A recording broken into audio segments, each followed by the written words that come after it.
Unfortunately, most animals we eat live in truly horrible conditions. We don't torture them for fun, but because it makes meat just a little bit more incredibly cheap. If we all paid just a tad more, we could avoid most animal suffering, often just for a few pennies per meal. Disclaimer: farming is complicated. Many farmers are genuinely trying to give their animals the best life possible, but they're trapped in a complex system with extreme market pressure to keep prices low. No two countries have the same standards, no two farms are equal, and solid data is often scarce. We've done our best to combine data from different regions and the prices you pay in the end. Housing aside, one of the cruelest practices is chick culling.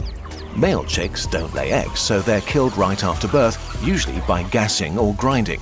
This is a really widespread practice used for caged, barn, and even organic eggs. 7 billion baby chickens are killed this way each year. France and Germany have banned this, so many breeding eggs here are scanned early and only female birds hatch, which may have increased costs by only 2 to 5 cents per egg. So if you pay 85 cents more for a dozen eggs, you can make a difference between serious chicken torture and pretty decent chicken lives. And for another 60 cents, you can help end chick culling too.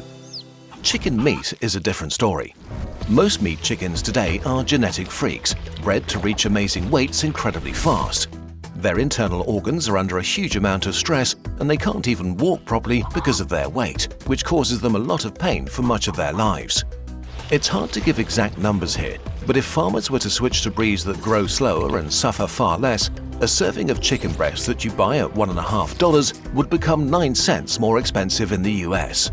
90% of meat chickens in the EU live in prisons or torture camps. They're kept indoors in extremely crowded conditions with sometimes dozens of birds per square meter, often in the dark and with poor ventilation. So what if we moved them all to prisons?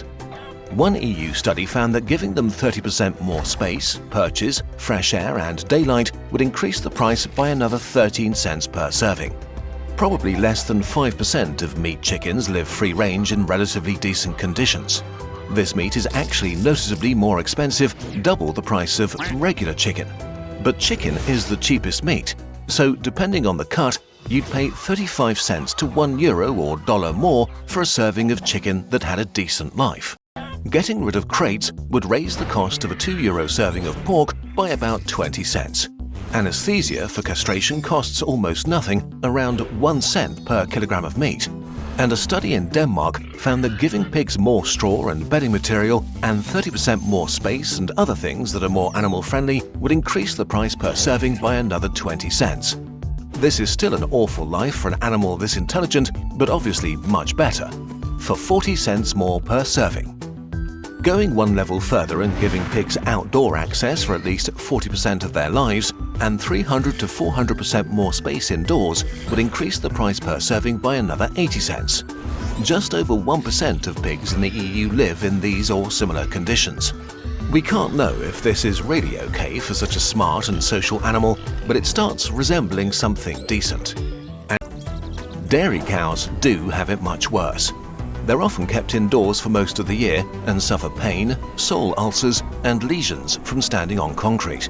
But once again, none of these things seem to be needed to have affordable milk. In Germany, outdoor pasture increases the price of the milk by about 10 cents per litre. Meat has gotten so cheap that we have to torture animals to keep the prices insanely low. This really is all there is to it. Food in developed countries is the cheapest it's been in history. In the US, the largest meat consumer in the world, an average person spends $337 a month on food, $88 on meat, eggs and dairy.